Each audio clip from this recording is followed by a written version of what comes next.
9 জানুয়ারি 2026। আজ আমাদের বাসার সবাই বেড়াইতে গেছে।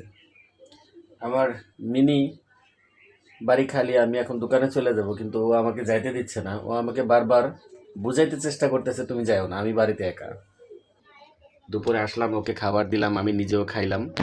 আমার দোকানে ব্যস্ততা থাকার কারণে আমি দোকানদারি করা লাগবে, তাই বেড়াইতে যাইনি। তো বাসায় আসার পরে ও তো একেবারে আমাকে দেখে ম্যাও ম্যাও করতেছে, বুঝাইতে চাইতেছে বাড়ি এতক্ষণ খালি ছিল, কেউ ছিল না, ওর মন খারাপ। আসলে ছোট্ট এই প্রাণীটা আমাদের কাছে এখন কয়েকদিন যাবৎ, আসলে এই বিড়ালটা কিছুদিন আগে আমি রাত 12টার সময় বাসায় আসি, তখন দেখি যে ও আর ওর মা রাস্তায় শীতের ভিতরে ম্যাও ম্যাও করতেছে আর দৌড়াদৌড়ি করতেছে। তখন আমি ওর মাকে আর ওকে ধরে আনি, ওরা কিন্তু আমাদের বিড়াল না। তো ধরে এনে দুজনকে আমার ঘরে খাবার দিই। খাবার দেওয়ার পরে দুজনকেই, ঠিক আছে, আমাদের কম্বলের নিচে ওদেরকে শুইতে দিই। তো শুইতে দেওয়ার পরে পরের দিন সকালে ওর মা চলে গেছে, কিন্তু ও আর যায় নাই।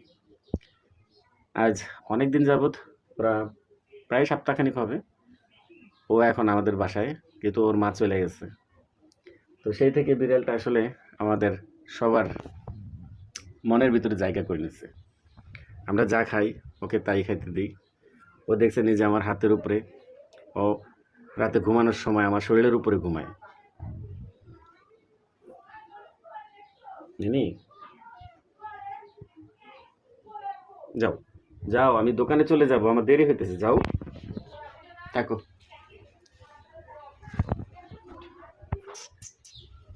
ওকে, আবার আবার এটা দেখ। আসলে কি, পোষা প্রাণীকে আদর করলে তারা আদর জিনিসটা বুঝে।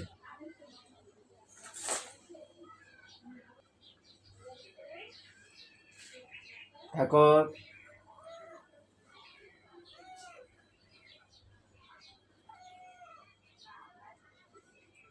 ও বুঝতে পারতেছে যে আমি এখন বাসা থেকে চলে যাব, আর বাসায় কেউ নাই।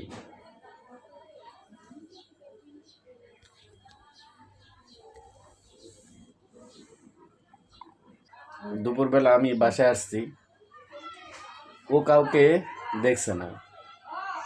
না দেখে আমি এখন দোকানে চলে যাব, বেলা 3:30টার বেশি বাজে, কিন্তু ও আমাকে যাইতে দিচ্ছে না।